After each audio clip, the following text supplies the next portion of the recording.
Hi guys! Good morning everyone. Ayan, nasa 7-Eleven po kami. Ayan.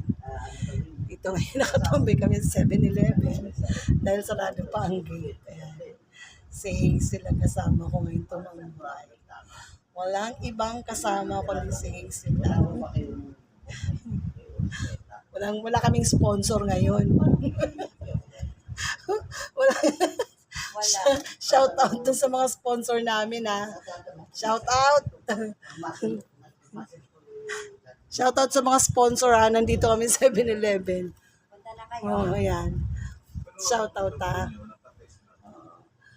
Waiting lang kami kung sino yung magpapaano dyan, magpapasponsor. Ayan. 7-Eleven. 7-Eleven sa Santa Lucia. Ayan. Bakit kahapon nag-video